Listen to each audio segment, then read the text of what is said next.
नमस्कार, स्वागत है आप सभी का छत्तीसगढ़ की खबरों में। मैं आपके साथ निकिता कश्यप। बुलेटिन की शुरुआत करते हैं। खबर रायपुर से है, जहां वीर बाल दिवस के अवसर पर मुख्यमंत्री विष्णुदेव साय ने छत्तीसगढ़ के सिविल सोसाइटी के द्वारा आयोजित वीरता सम्मान समारोह में 4 वीर बालकों को सम्मानित किया। आपको बता दें कि इन बालकों को साहिबजादा के नाम पर भी विभिन्न वीरता पुरस्कार प्रदान किए गए हैं। जहां मुख्यमंत्री ने कार्यक्रम को संबोधित करते हुए कहा कि सिख समाज का देश की रक्षा और धर्म के प्रति योगदान अतुल्य है। उन्होंने साहिबजादों के बलिदान को प्रेरणादायक बताते हुए यह भी कहा कि यह दिवस बच्चों में शौर्य की भावना जगाने का महत्वपूर्ण अवसर है। और जहां मुख्यमंत्री ने प्रधानमंत्री नरेंद्र मोदी के द्वारा वीर बाल दिवस को राष्ट्रीय स्तर पर मनाने की पहल की भी सराहना की। इस अवसर पर सांसद विजय बघेल और संतोष पांडे भी उपस्थित रहे।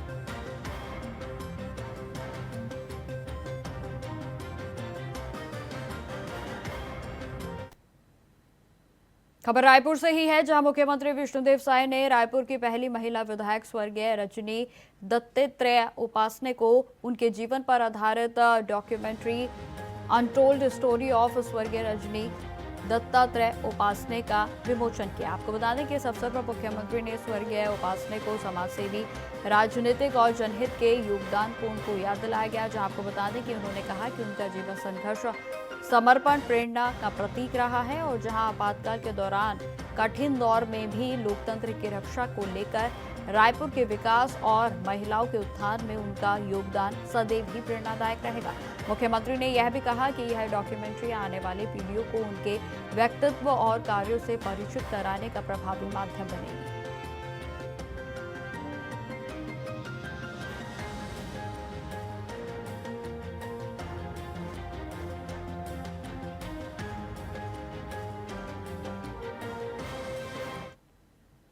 खबरों में आगे बढ़ते हैं। छत्तीसगढ़ के कोंडागांव जिले के जूडो खिलाड़ी योगिता मंडावी को प्रधानमंत्री राष्ट्रीय बाल पुरस्कार से सम्मानित किया गया है। आपको बता दें कि यह पुरस्कार उन्हें उनके उत्कृष्ट खेल प्रदर्शन के लिए विज्ञान भवन नई दिल्ली में आयोजित एक भव्य समारोह में राष्ट्रपति द्रौपदी मुर्मू के द्वारा प्रदान किया गया। योगिता ने 13 वर्ष की आयु में राज्य की श्रेष्ठ जूडो खिलाड़ी का दर्जा प्राप्त कर लिया है। और जहां राष्ट्रीय स्तर पर प्रतियोगिताओं में लगातार पदक उनकी ओर से जीते गए हैं। बताते चले कि मुख्यमंत्री विष्णुदेव साय ने भी योगिता को बधाई दी और उनकी सफलता को लेकर प्रेरणादायक उन्होंने बताया। तो जहां उन्होंने यह भी कहा कि योगिता की उपलब्धि न केवल छत्तीसगढ़ बल्कि बाल कल्याण संस्थाओं में रहने वाले बच्चों के लिए भी प्रेरणा का स्रोत है।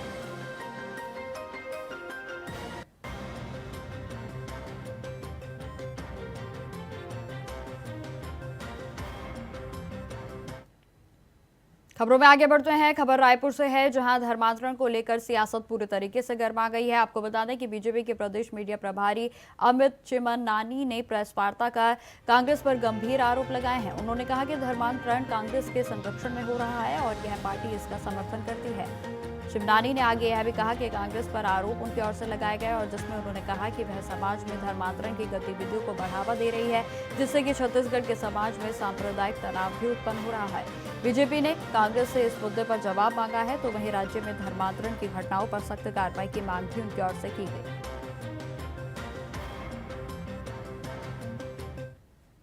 इस प्रेस वार्ता में बहुत स्पष्ट रूप से मैं कांग्रेस के ऊपर यह आरोप लगाना चाहता हूं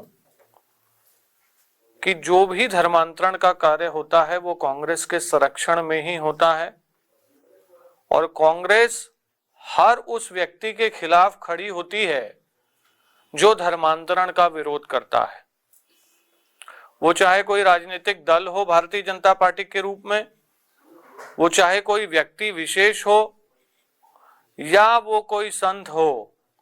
इतिहास इस बात की पुष्टि कर रहा है कि जिसने भी धर्मांतरण के खिलाफ बोला है, प्रचार करने का प्रयास किया है, कांग्रेस ने उसके ऊपर जहर उगलने का काम किया है और दमन की कार्रवाइयां भी की हैं। ऐसे सैकड़ों प्रकरण हैं, लेकिन उनमें से कुछ बातों को मैं आपके समक्ष रख रहा हूं। 2025 खत्म होने को है, लेकिन मैं आपको 2004 का वो भारत पर लगा कलंक याद दिला रहा हूं, जिसमें शंकराचार्य जयेंद्र सरस्वती जी को कांग्रेस की सरकार ने सोनिया गांधी के इशारे पर दीपावली की पूजा करते वक्त गिरफ्तार किया था, झूठे आरोप लगाए थे। बाद में वो आरोप निराधार साबित हुए थे, लेकिन जिस प्रकार से उनका अपमान करते हुए, उनकी पूजा में व्यवधान डालते हुए उन्हें नीचा दिखाकर गिरफ्तार किया गया था, यह सनातन के विरुद्ध एक बहुत बड़ी साजिश का प्रमाण है। और इसका जिक्र कांग्रेस के ही दिग्गज नेता प्रणब मुखर्जी जी की किताब द कोलिशन ईयर्स में है, ऐसा मीडिया की खबरों से पुष्टि हुई है। कई पत्रकारों ने उसे ट्वीट किया है, कई मीडिया ने इस बात को उठाया है, जिसमें प्रणब मुखर्जी ने कहा कि शंकराचार्य जी की जो जबरन गिरफ्तारी हुई थी वो सोनिया गांधी ने सनातन धर्म को नीचा दिखाने के लिए की थी। खबरों में आगे बढ़ते हैं। अब खबर भिलाई से है, जहां भिलाई में चल रही आचार्य धीरेन्द्र कृष्ण शास्त्री की रामकथा के दौरान छत्तीसगढ़ की सियासत पूरे तरीके से गर्मा गई है। बता दें कि पूर्व मुख्यमंत्री भूपेश बघेल ने शास्त्री के बयान पर तीखा पलटवार किया है। बघेल ने कहा कि कल का बच्चा हमें सनातन धर्म सिखाएगा, और इसके साथ ही उन्होंने शास्त्रार्थ की खुली चुनौती उनको दी है। जहां आपको बता दें कि उनके यह कहते हुए शास्त्री जी को छत्तीसगढ़ की किसी संत या साधु से शास्त्रार्थ के बारे में बात करनी चाहिए। जहां उन्होंने यह भी कहा कि बघेल ने शास्त्री पर आरोप लगाया है कि वह धार्मिक आयोजनों के नाम पर पैसा बटोरने और बीजेपी के एजेंटे के रूप में काम कर रहे हैं। शास्त्री के बयान पर प्रतिक्रिया देते हुए बघेल ने कहा कि जब शास्त्री पैदा भी नहीं हुए थे तब वह हनुमान चालीसा का पाठ कर रहे थे।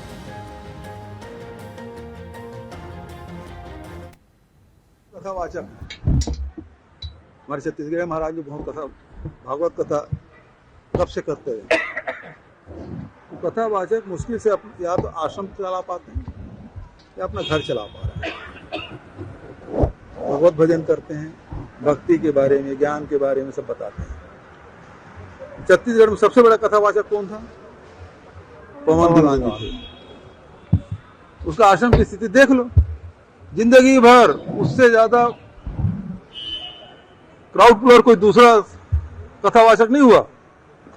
उसके आश्रम की हालत देख लो, मंत्री रहे, सांसद रहे, विधायक रहे, जिंदगी भर कथावाचन किए, उनकी स्थिति देख लो। और दूसरे तरफ ये आए हैं धीरेन्द्र शास्त्री और वो प्रदीप मिश्रा, सरकारी जहाज में है ना, सरकारी जहाज में घूम रहे हैं, हॉस्पिटल बड़े बड़े खड़ा कर रहे हैं, मेडिकल कॉलेज खोल रहे हैं, करोड़ों अरबों के मालिक बन गए।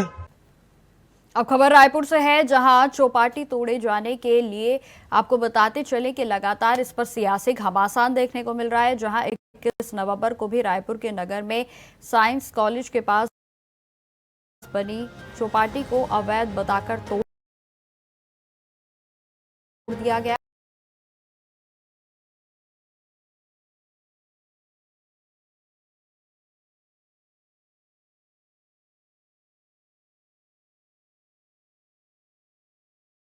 समृद्धि यज्ञ का आयोजन किया, जहां इसकी अगुवाई पूर्व कांग्रेस के विधायक मंत्री अरुण साव और रायपुर के पश्चिम विधायक राजेश मूणत की तस्वीरें जो है वो रखकर यज्ञ करते हुए दिखे। आपको बता दें कि विकास उपाध्याय का इस पर कहना है कि यह यज्ञ इसलिए किया गया है ताकि भगवान उन्हें सद्बुद्धि दे, क्योंकि उनके फैसले से जनता की गाड़ी कमाई का नुकसान हो रहा है।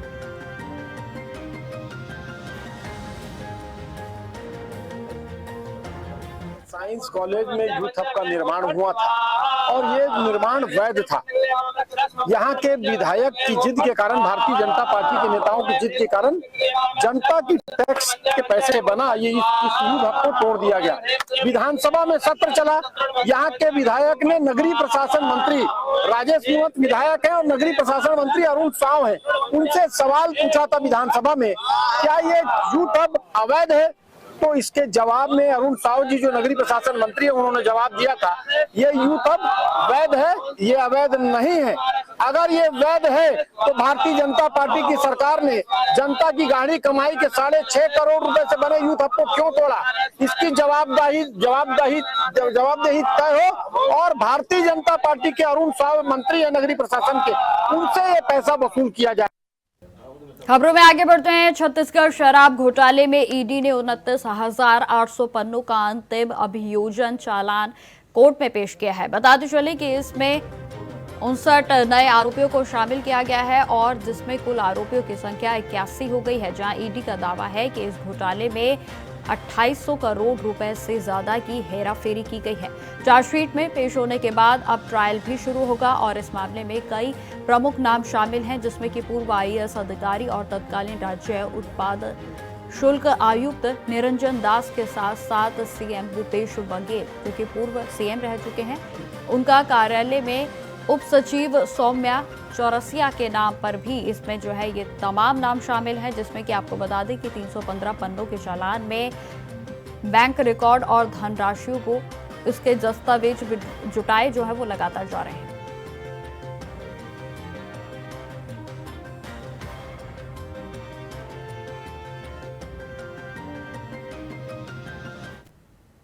तो खबरें लगातार जारी रहेंगी। फिलहाल रुकते छोटे से ब्रेक के लिए।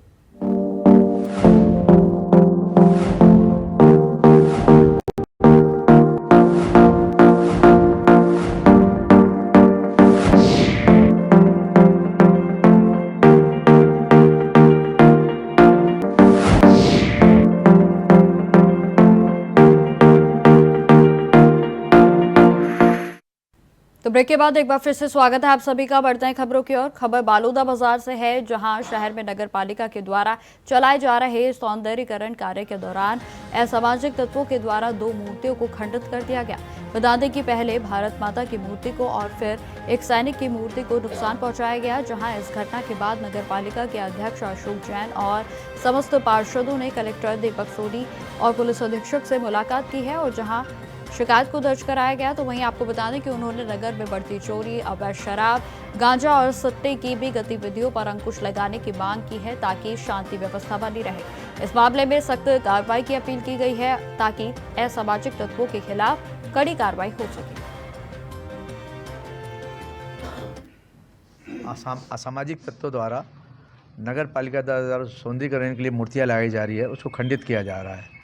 और बहुत जगह पे रात में लोग नशाखोरी कर रहे हैं, ठेलों में दारू बिक रहा है।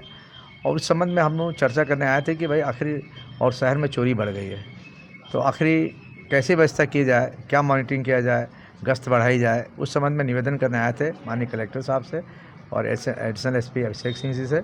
हम सभी पार्षद लोग और हमारे पूर्व विधायक प्रमोद शर्मा जी आए थे कि चर्चा करने की आखिर किस तरीके से कंट्रोल किया जाए, कैसे बाजार की व्यवस्था सुधारा जाए, जिससे चोरी मिनिमाइज हो, नशाखोरी कम हो।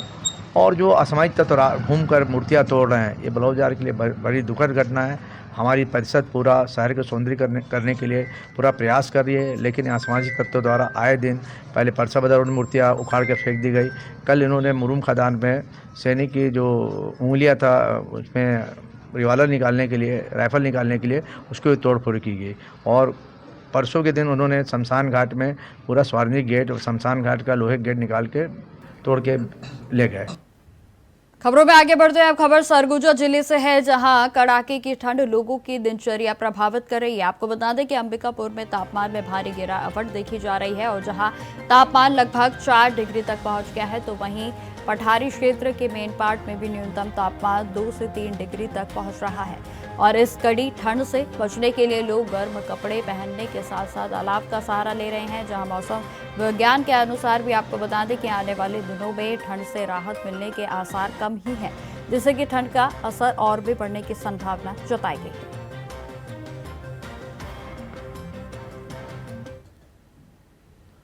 1 दिसंबर को तापमान जो न्यूनतम तापमान था अंबिकापुर का वो 10.4 था और 1 दिसंबर के बाद से लगातार तापमान 10 डिग्री सेल्सियस के नीचे बना हुआ है और पिछले 1 सप्ताह से तापमान 6 डिग्री सेल्सियस के नीचे अंबिकापुर शहर का बना हुआ है। और आज अंबिकापुर का न्यूनतम तापमान 4.5 डिग्री सेल्सियस दर्ज किया गया है, जो इस सीजन का सबसे न्यूनतम तापमान है। हालांकि इसके पहले भी नवंबर के महीने में इस वर्ष रिकॉर्ड ठंड पड़ी थी और पहली बार हम देखने को ऐसा आया था कि नवंबर के पहले पखवाड़े में अंबिकापुर में शीतलहर चली थी। ये पिछले 55-56 वर्षों में पहली बार ऐसा हुआ था कि नवंबर के महीने में पहले पखवाड़े में शीतलहर चली थी।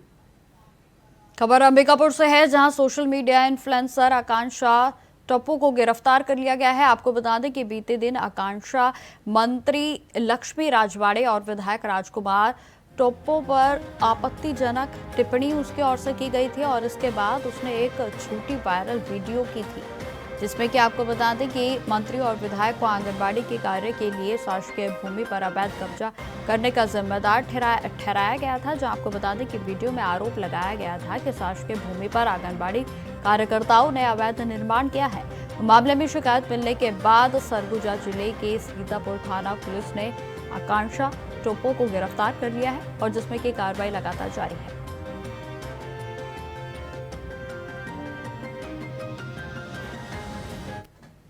अब खबर जशपुर से है, जहां राष्ट्रीय राजमार्ग 43 पर काई कच्छार के पास दो भारी मालवाहक ट्रकों के बीच जोरदार भिड़ंत हो गई। हादसा इतना भीषण था कि दोनों ट्रकों के चालक कैबिन में फंस गए और जहां दोनों की मौके पर ही दर्दनाक मौत हो गई है। तो वहीं आपको बताते चले कि एक ट्रक में कोयला लोड था, तो वहीं बालूमाथ से कोरबा जा रहा था, जबकि दूसरा ट्रक मक्का लोड कर छत्तीसगढ़ से झारखंड की ओर जा रहा था। पुलिस राहत कार्यों में जुटी है और जहां मामले की जांच जारी है।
तिरालीस पर यह भीषण ट्रक हादसा हुआ है और जिसके बाद पुलिस की ओर से दोनों शवों को कब्जे में लेकर पोस्टमार्टम की प्रक्रिया के लिए आगे भेज दिया गया है और मामले की जांच भी पुलिस की ओर से लगातार जारी है। तो जशपुर का यह पूरा मामला बताया जा रहा है, जहां राष्ट्रीय राजमार्ग 43 पर यह भीषण दर्दनाक सड़क हादसा हुआ, जहां दो ट्रकों की भिड़ंत में दोनों चालकों की मौके पर ही दर्दनाक मौत हो गई।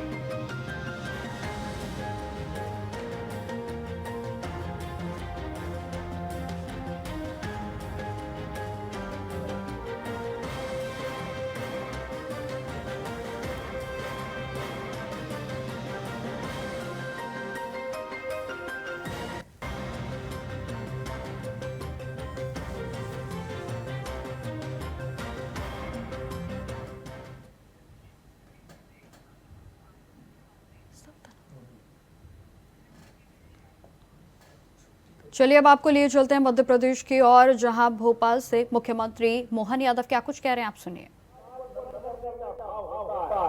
पिता और पुत्र का संबंध कैसा होना चाहिए? भगवान महाराज दशरथ जैसा। पत्नी और पति का संबंध कैसा होना चाहिए? भगवान राम और माता सीता जैसा। भाई और भाई का संबंध कैसा होना चाहिए? भगवान राम और लक्ष्मण जैसा। बेटे कैसे होना चाहिए? लव कुश कैसे होना चाहिए? एक ही मित्रता का उदाहरण अगर कोई श्रेष्ठतम हो सकता है तो भगवान ने दूर से मित्रता करके जो जिसकार से अपने जीवन में वो मित्रता निभाई, वो बात के काल में भगवान कृष्ण सुदामा के काल में याद आती। कष्ट में अगर मित्र का मदद के लिए हाथ बढ़ाया जाए तो इसका सौभाग्य की बात और मित्र की कठिनाई अपने लिए सर्वोपरि होना चाहिए। हम और आपके जीवन में भी हो परमात्मा की कृपा, कोई पैसा वाला हो जाए, कोई निर्धन हो जाए, लेकिन केवल पैसे वाले दोस्ती के नहीं है। हमारे देवताओं ने भी सिखाया है कि पैसे वाले के बजाय मित्रता की सबसे ऊंची पायदान होना चाहिए। कोई भी दोस्त आपका जीवन में आया, जीवन में कभी भी मत भूलना, यह हमारे बाबा ने सिखाया। इसलिए राम राम के जीवन में जब से लेकर आज तक हमारे